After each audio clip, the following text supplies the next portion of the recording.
Welcome to the C.L.I.M.B.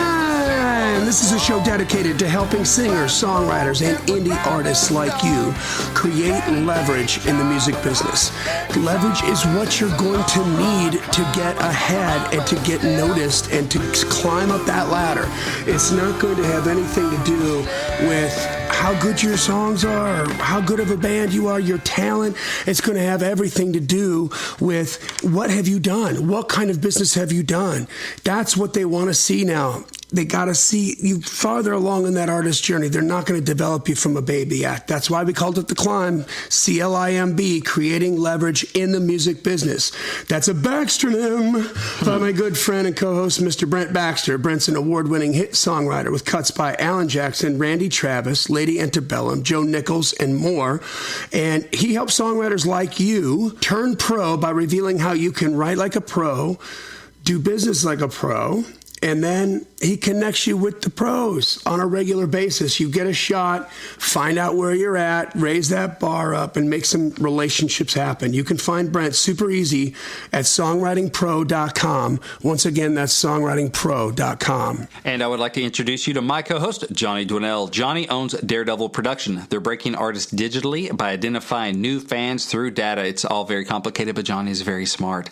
If you're an artist looking to increase your streams, blow up your video views, sell more live show tickets, and get discovered by new fans, TV and music industry pros, then Daredevil Production can help. Daredevil has worked with multi-platinum artists like Colin Ray, Tracy Lawrence, Ty Herndon, and Andy Griggs, just to name a few. You can find Johnny at daredevilproduction.com. That is production, singular, no S. There is no S because there is no other Johnny D. What's happening, buddy? Man, I'm at the house. Shocker. Yep. Aren't we all? Yeah. Aren't we all? You know, I was just thinking as you're doing the intro, it's like, well, see, we were prepared for this. We were like quarantined before quarantine was cool because we've been doing these remotely almost exclusively. You know, we're almost never in the same room when we record these. So I was like, ain't nothing new for such a time as this, Johnny. That's right. Well, today we are going to talk about the worst thing that artists can do during this pandemic. The worst thing ever. Go to Walmart and lick the conveyor belt at the checkout line? Worse than that. Oh, that's pretty bad. It's bad. But hey, before we do that, let's take care of a little business here. This is more than ever now during this whole mess is the digital world. But when we get out of it and you start to be able to do live shows again, physical media is going to make a big difference for the independent musician. The royalty payment rates are so small that if you have CDs for sale, vinyls for sale, T-shirts, stuff like that, it becomes an income generator. And that's the stuff that gets you to the next town. That's right. Knock, knock. Who's there? Math. Math says you need roughly 3,000 streams to make the same amount of money from selling one CD at a gig. Okay, listen, I know you don't have any gigs going on right now, but you will. And our friends at Disc Makers are kind of busy making face shields for our frontline, doctors and nurses and medical workers, so we love them for that. But listen, when you get back on the road, and you will eventually get back on the road, you are leaving money on the table if you don't have merch on the table. We love streams. People are streaming now more than they were before, maybe. But you're going to get back to shows, and when you do, you want to have that merch that people can buy from you because you can't autograph a stream. And thankfully, our friends at Disc Makers are the place to go for your disc and other media, including vinyl, USB drives, and even T-shirts. And you can find them online at discmakers.com. That is DISC makers.com. Or give them a call at 800-468-9353. That's 800-468-9353. Awesome. And if you haven't joined the C.L.I.M.B community yet, please do so. It's a very active Facebook community. It's a Facebook group, guys. And it's not like your normal Facebook group that was set up for whatever reason and they have 100,000 followers and nobody posts anything. It's all about interactivity. Everybody is helping each other and they're asking questions, hooking up co-writes. I mean, what other stuff we got going on there? It's good stuff. Man, we have our buddy like Wade sharing some of his stuff from his YouTube show. We have 3 Minutes and the Truth, which is a YouTube thing I'm doing. We have people sharing some of their wins from the New Heights. Let's see. This one is maybe just a New Heights from just a minute ago. But let's see. Taylor Hubert, depending on what part of the country she's from, releasing her debut single on April 10th. Greatly appreciate it. If you check it out. So her single's called Good Taste. So that's a win for her. We have, let's see. Paul DeMarco, a friend of ours, he said he has 2 sync co-writes on hold. So that's pretty cool. What else we got? Let's see here. Our Davin Tillinghast. Tillinghast? I don't think I said his name before. His last name. Anyway, his pop, punk, opera, goldfish, mystery, fish snapped is now streaming on all major platforms. So that's a win for him. So we just have people sharing wins and just kind of sharing what's going on and celebrating each other. So that happens every week on Wednesdays in our New Heights segment and just stuff like that. So it's a good group of folks. Yeah, so we welcome you to invite you to come on in. You got to ask to be let in. We let everybody in. Subscribe to the podcast wherever you like to consume podcasts. Leave a 5-star rating and review. Any rating and review. Leave an honest rating and review. We hope it's 5 stars, but we're trying to get to 200 here, so make that happen. And then finally, tell a friend about it. If you're getting benefit from this and you enjoy this community and you're still finding some value in the content that we're putting out here, then by all means turn some other people onto it, because that's going to be super, super important. That is right. That is right. I love sharing it. Love y'all joining the community. Come on. It's a party. Did you see DeMarco sent me a video of him doing The Trooper, acoustic vocal, or not acoustic, like guitar vocal, electric rock guitar vocal of The Trooper from Iron Maiden. It was killer. Oh, no, I didn't see that. Yeah, he's making moves. That guy knows what he's doing. I like him. I want to meet him someday. Well, let's get in. The worst thing that you can do during this pandemic, I thought that I can feel it. I can feel it out there, Brent. I can feel people.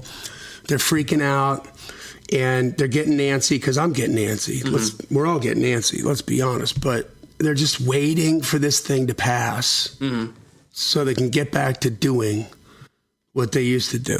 Right. Putting things on hold. We're just going to try and survive and not kill my kids at the house, and we'll get back to it as soon as we can. All right. I'm holding my breath. That's exactly right. Yeah. And this is the time where we've actually, I'm blessed to say, in the last 2 weeks have gotten busier, because people they don't have a choice. They gotta, if they're going to reach out and they're going to connect with an audience, whether it's an artist and we've had a lot of artists doing this, or whether it's a product or a service, the only way you're going to do it now is digital. That's the only way you're going to reach them, And I think people have you and I were talking about this before we recorded the show, Brent, but it's another sickness. And the sickness is that they're not even aware they should be marketing, right, at all. And that is, if you listen to this podcast, you should be over that part of the sickness now, right? That's phase 1. You should be past that. You should know that you need to spend 95% of your time, your energy, and whatever budget you have on marketing, on getting your music in front of new people, putting your stuff up on iTunes and putting it up on your Instagram and your Facebook and on Spotify is not marketing, okay? That's just a distribution network, but nobody's aware of it. And a pretty shoddy one at that. Let's be honest about it. Considering most of the people that sign up to follow you don't even see your stuff because of the algorithms, it's pretty shoddy distribution. Yeah, and by most, let's put a number on that. You're talking about 97 to 99% of the people who like you, follow you, who are aware of you, raise their hand, said, "Whoo, I like your stuff. I like you. Let me see your stuff." Don't see what you post unless they go and visit, right? And organically, what shows up in your feed? It's the stuff from the people that you interact with the most, your friends, your family, because the algorithm is designed to keep you connected with those people. But people who've liked you, have seen you maybe multiple times, who could be good, regular fans that come to see every show, your post of your new song isn't organically showing in their feed. It's not. They don't interact with you enough to trigger that. So you're going to have to work to reach them, and you're still going to have to work to reach beyond them to get in front of new eyeballs, right? This is why you want to go on a tour and open up for a bigger artist. Why? So you can be in front of new eyeballs. This is why, radio used to be so effective, because you would get in front of new eyeballs. The music, you would be discovered, essentially, but multiple times. So I wanted to just kind of touch base with what some companies are doing and some artists are doing, some climbers are doing to pivot during this. A couple episodes ago, Brent, we talked about the hard, cold reality that you are a media company and you need to be putting out regular content, right? And we talked about the 5 things we got a lot of feedback on that, by the way. Oh, good. 5 things you need to be spending your money on instead of that new guitar.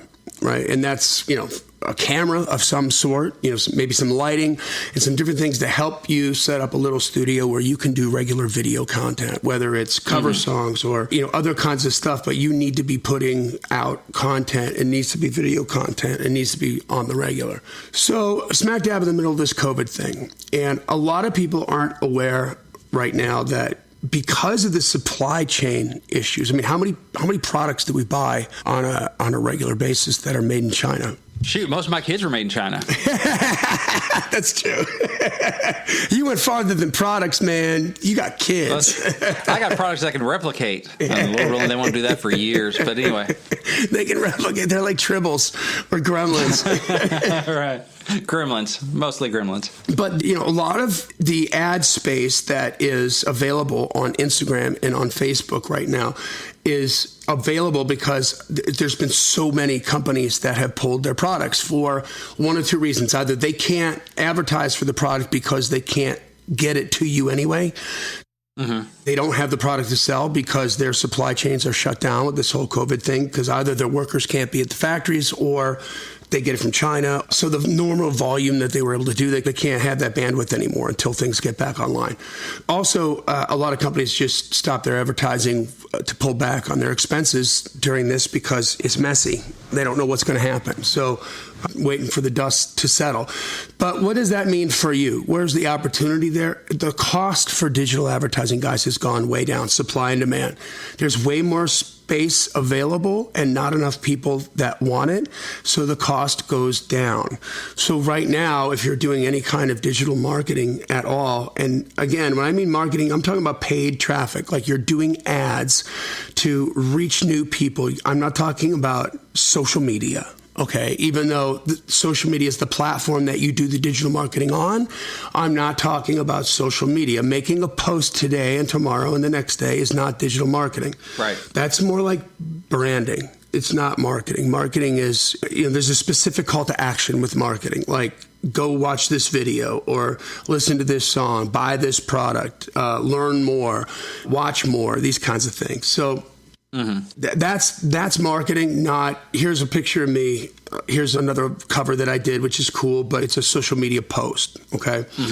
Because of that, the costs are down. So we've had a number of different companies and artists that have been a little subdued in the past few months. And I'm going to talk about some of them here, but they're making the move and saying, okay, now's the time. Like now we can go and we can reach more people for less money. So we're going to try, instead of waiting for this thing to end, right, and then going back to doing what we used to do, which is, booking your local live show or whatever. How can I take advantage of this situation here and benefit myself? And it's by doing ads. It's by pushing out digital content. And there's been a couple of really resourceful stories that I kind of wanted to share with you guys. So first I want to shout out to the Mickeys up in Michigan. I believe it's southwestern Michigan, the Kalamazoo-ish area. The Mickeys are a duo, twins, and killer singers. And one of the girls' husbands also plays guitar in the band, and they're very much of an indie kind of band, like indie rock. Yeah. Okay. It's their voices are super crystalline, super beautiful, perfect harmonies. And then Bascom, the guitar player, he's just got some nastiness on the guitar, and it's like this awesome combination of salt and pepper, right? Sugar and salt. So it works really well. Well, the Mickeys have been working with me before. Now, do the math here. They're up in Michigan. So what does that mean about the weather, right? Long winters. Yeah. And they do most of their live shows are going to be during the summer months. Okay. They came back to me when Kenny Rogers passed away and said, hey, we did a cover of Kenny Rogers. We just really loved him and we want to push this out. Will you help us? And I was like, yeah. Just to give you an idea of some of the traction they were able to get, they spent like $200 on ad buys, and just the Facebook feed ad. And we've got these on multiple platforms. So it's on Instagram, it's on Instagram stories, Facebook stories, it's on in-stream ads, in article ads. We've had some of our artists show up in BuzzFeed and, these little ads that happen when you're reading an article or something about COVID-19. And then there's an artist. Oh, well, click on that. It looks cool. Just the Facebook feed ads got over 130,000 streams already. So They're crushing it. And they came back after that because it started with the Kenny Rogers thing, which is right when the whole COVID thing was heating up, and said, you know what, like, summer's coming. At some point, we're all going to be let out of our cages, and we want to talk to you about, because we're getting so much reach for so little money, like, what can we do to help bolster our summer season this year? You know, we want to be ahead of the game. We want to put some pressure in the pipe so when the spigot gets turned on, we can do some more things. And they're going to be ahead of all those people that are doing the worst thing you can do during this pandemic, which is nothing and waiting. They're getting ahead of the game. While you wait, they're getting ahead of you. That's right. They had some clever ideas. So a couple things they came up with. Number one was they're going to go back into the archives of some cover content that they put out, videos that they put out. And when they do their videos, Brent, it's live acoustic. So Bascom and the girls are playing the guitar and maybe like a percussion instrument or something and singing. And it's just live. They record it, they shoot it to me, and then we create an ad and we put it out. Cool. But they've got some older stuff that nobody's seen yet, right? So, you know, big songs that they crush. And so they're just going to dip back into that. I think they're making some new stuff, too. I think the new one we just posted was new. A newer video for them. They covered When You Say Nothing at All by, you know, the Keith Whitley song. And yeah. But they're also going to dig back into some stuff that they've already put out there. Digitally, they're saying, okay, this Kenny Rogers thing like really took off. And I think they probably got maybe 300 to 400,000 views total on, you know, across all platforms. And so there's a bunch of new people now that have seen them sing, right? Right. And so they're like, hey, so if we, you know, take an old video that we did of a cover song and put that in front of them, it's new to them. They haven't seen it yet, right? Exactly. It's new to them. They're spending money on ad buys to get it out there, but they're going to have so much more awareness come June when they're able to make this happen. And the big question here, guys, is what's going to happen when all the quarantine bans lift? How are people going to react? The reason I wanted to talk about this today was it can go one of two different ways. The really bigger artists that, you know, like the Justin Biebers of the world are essentially canceling 2020. Yeah. It's too sophisticated. There's too much money. When you're that big, you're working with a promoter. The promoter comes in, they cut a check. The artist gets paid a flat rate. Like, hey, Justin Bieber, we're going to give you, you know, $100 million to go do these shows. And he says, yeah, man, I'll do that. And then the promoter's got to, you know, they pick the venue and they promote the show, and whatever they make above and beyond all the expenses is their take on it. And of course, that's in the free market, right? The more popular the artist, the higher the baseline. But if a promoter's not sure, even after the ban is lifted, what people are going to do, are they going to buy a ticket? Are they going to be fearful about hanging out with other people? We don't know, right? It remains to be seen. So mastering some of this stuff that we're talking about here is going to be huge. Doing what the Mickeys did. The other thing that was brilliant that the Mickeys Well, I have a question about the Mickeys. When they're doing the Facebook ads, are they targeting like Southwest, I guess, Michigan, or their area that they normally will go play live? Are they targeting that, or are they... We've done all over the place. We've done both. So to bring awareness to them. So that's a really good question, Brent. Mostly the targeting has been regional for them because the end goal, we have to think about what we want first and then work backwards on how we're going to get there. The end goal was we want more people showing up to our live shows when we do this. They are both parents. They have young kids. They're not going to get a record deal and go on tour. That's not their goal. That's not their goal. No, but these are two very brilliant women, and if they're not doing music, they would be in prison, I think. Like, they have to scratch the edge. Right. You know, they can't not do it. So I think they went to Belmont, too, if I'm not mistaken. They're Belmont graduates. Nice. But for the Kenny Rogers thing, we went bigger because this was, you know, they were really feeling this, and Kenny Rogers was really important to them. And they put together like a really kind of shortened version of The Gambler. And it meant something to them to reach more people than just regional. Yeah. From last year when we were working together, they did a couple festivals, they did a couple live gigs that they promoted, and we were, you know, even taking content that they posted and promoting that just to get the content out in front of new people. It wasn't necessarily a cover song or something. So they built up like a healthy little database. right? Of people that are regional there.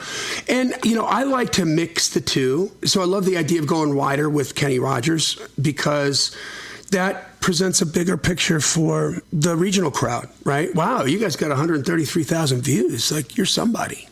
Well, that, and if they have any music of their own that's for sale, anyone anywhere can buy it if they get interested. So, I mean, there's some value in that too. It's not just about putting butts in seats, I would imagine.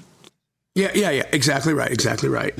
So the next thing that they're doing is something that everybody's been doing, but with two different twists on it that I wanted to shout them out for. Number one is they are doing a live stream concert, right? Which everybody's been doing now. Everybody and his brother's doing a live stream.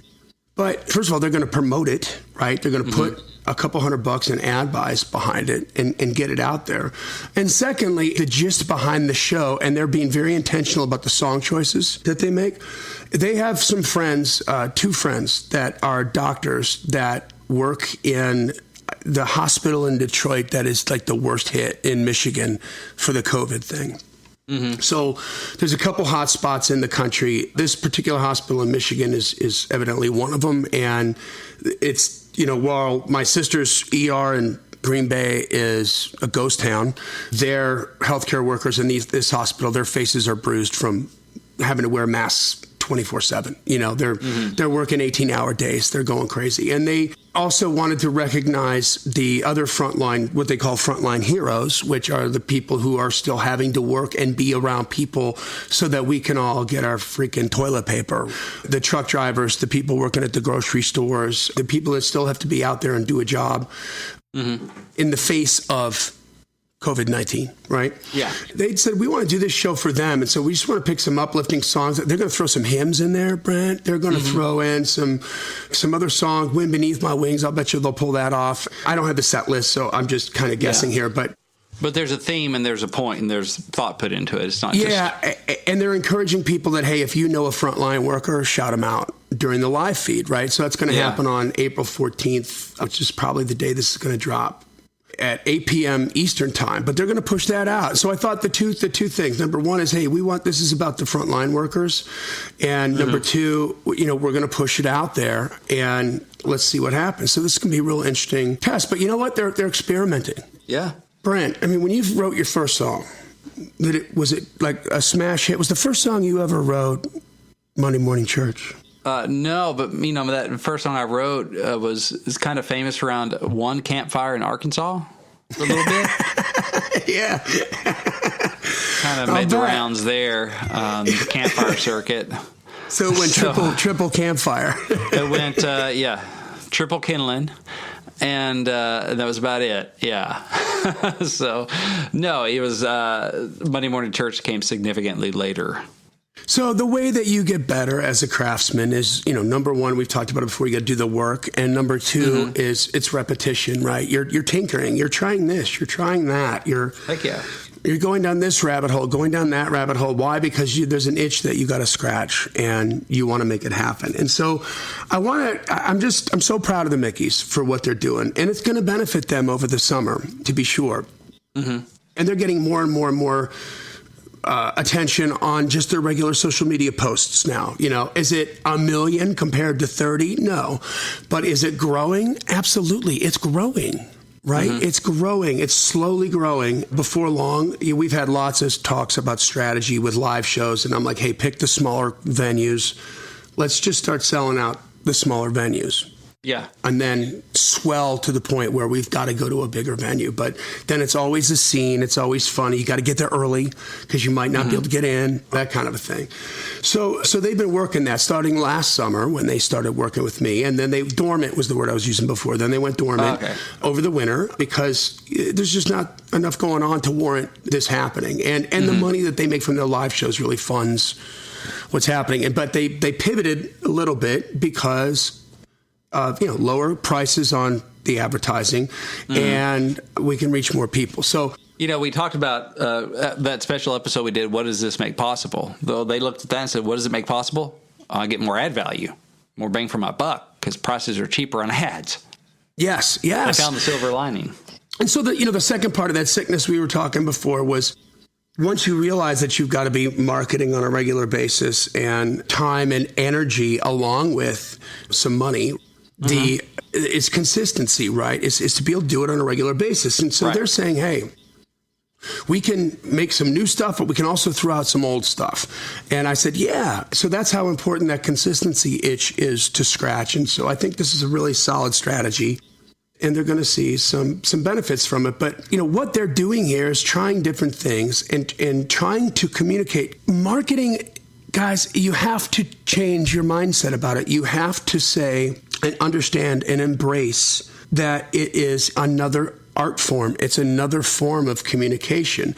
Marketing is just as powerful as being an amazing songwriter or a killer singer. And, it has just as much impact. And it's something that you're going, whether you like it or not, you're going to need to learn how to do it to at least get your money up enough to where you can hire somebody like Daredevil, like us, to come in and help you.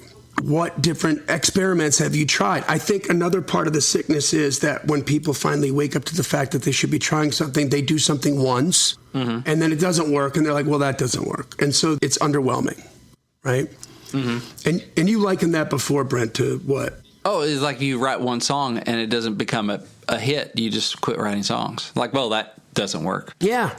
This is a whole new endeavor, and it comes with a whole new bunch of hassles, I guarantee it. Listen, learning to write songs, it's a hassle. It's not easy. It's not freaking easy. Learning to sing better, learning to perform live, learning to play your instrument better, learning to, to deal with the band, right? Be the babysitter for the band. This is, believe me, it's a freaking hassle. And the only reason that you do it is because it's worth it. Okay? Yeah.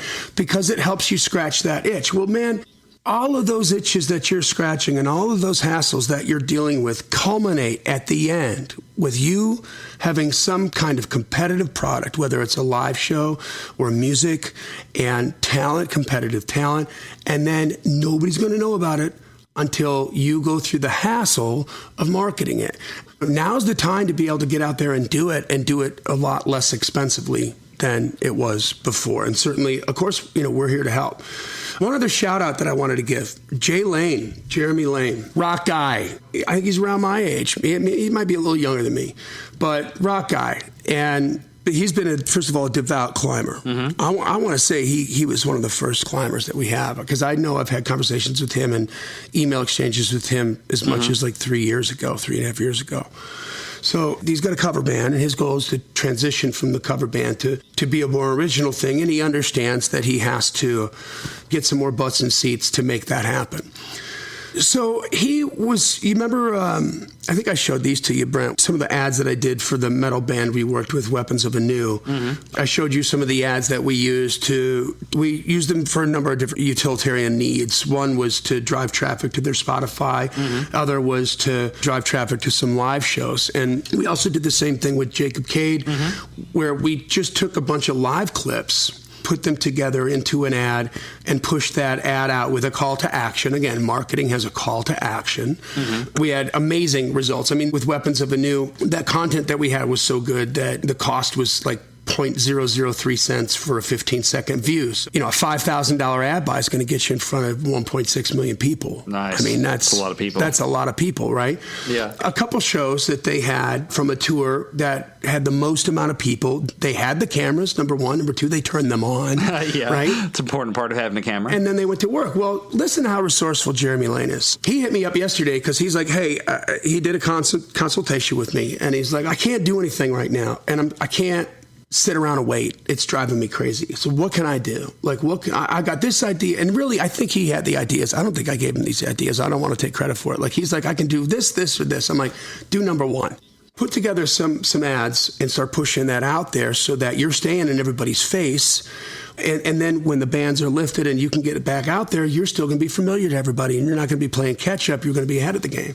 Right. So he's like, man, we had like this one like really killer show he was telling me about. It was an outdoor show, and they're like on a really cool stage. Like an outdoor stage with the light trusses, and kind of like what they do at Whiskey Jam when they put Whiskey Jam outside at Losers during the summer in the parking lot there.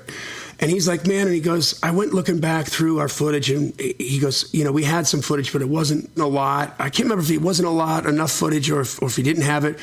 But he's determined to scratch the itch, right? So, dude, this is genius. He's like, I know there's a bunch of people at that show that I know, that know me, that are friends of mine. Yeah. So he puts out, I don't know if he did text messages or if he did a social media thing where he just put out, hey, if you were at this show on this date, I know a lot of you had your phones up and a lot of people were taking video. If you still got that video, would you please send it to me?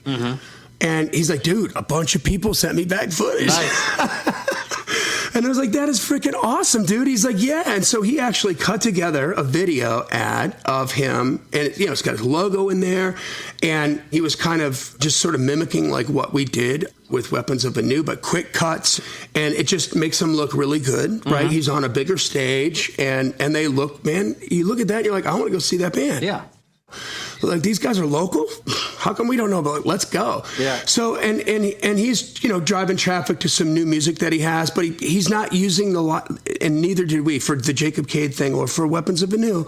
He's not taking the live footage and using the sound from the live footage. He's syncing it to one of his recorded tracks, right? One of his most recent tracks. So I thought that was brilliant. And he came back for a second consultation and said, hey, will you take a look at this and just tell me what I need to do differently to make this work. You know what he's asking me about? It's kind of, Brent, it's like what he did with this video and marketing was kind of like a songwriting session with you. Oh, yeah.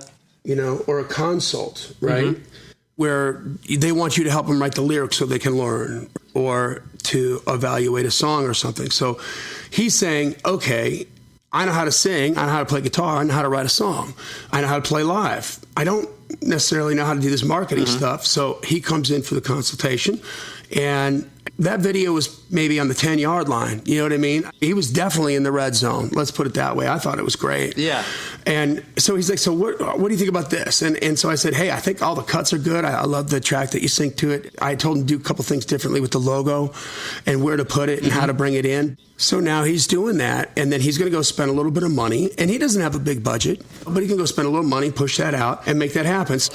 I just, I want to take the time and just shout out some artists that we have, some climbers, some artists. I'm sure that the Mickeys came to us through the climb.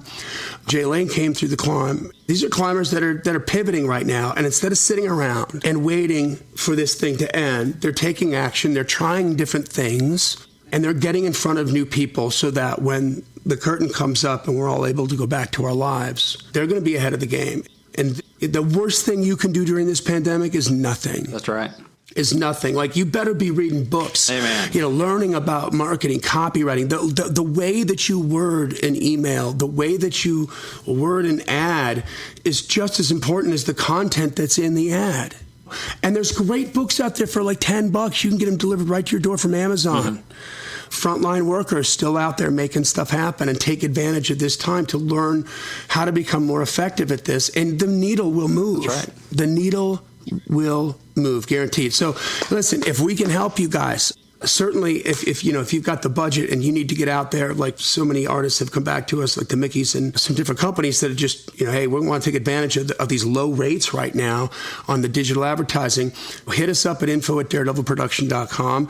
And if you want to consult, if, maybe you're not far enough along on the business end of your artistic journey to be able to employ us, we can do one-offs where we'll give you a price for like one thing. It's going to be a little less than what you would spend on a retainer-based kind of deal, which is what we normally do. But if it's just a consult, hit us up for that. I mean, we can get 1 hour of my time like C.L.I.M.B did. We can talk about things you need to do. Then he went right out, went to work, and came back 2 days later with, hey, what do you think of this? Wow. He went from scratching his head, I got to do something different, right? Like, what am I going to do? To 2 days later, being on the 5-yard line is something to take action. And the Mickeys, same thing. Love like, it. Guys, it's all about the action. You just email us at info@daredevilproduction.com. Put consultation in the subject line, and we'll get something on the books. And remember, we still got the COVID-19 discount going on. I don't even think, by the way, C.L.I.M.B knew about that. I was like he's consulted with me before, so he's like, hey, man, where do I send the money? And I'm like, yeah, but it's only this amount. Like, it's normally $150 an hour. It's only $100 an hour. And he's like, you're kidding me. I'm like, yeah, didn't you hear that? He's like, I must have missed that. I was like, all right, well there you go, until further notice, right? Yeah. We just want to be there to help people. So By the way, if you haven't downloaded the free informational PDF, 21 Biggest Reasons I Don't Have More Fans, this will help get your head right as well. Go to giftfromjohnny.com and tell us where to send it. That's giftfromjohnny, JOHNNY.com. Just tell us where to send it. It's free to you. It's going to, just kind of break down everything that's changed so that you can mentally pivot and deal with what you're going to have to do with or without COVID, which is digital marketing. I think this is kind of forcing the issue, don't you, Brent? Yeah. I mean, you got to be active, got to be proactive. Again, worst thing you can do is wait for it to blow over. Exactly. All right, guys. Well, that's it for now, man. I hope everybody is not going crazy out there being cooped up, but we got more to come after that. Reach out to us and we'll be here to help you. This podcast exists because we want you to win, so keep on climbing. And we'll see you at the top.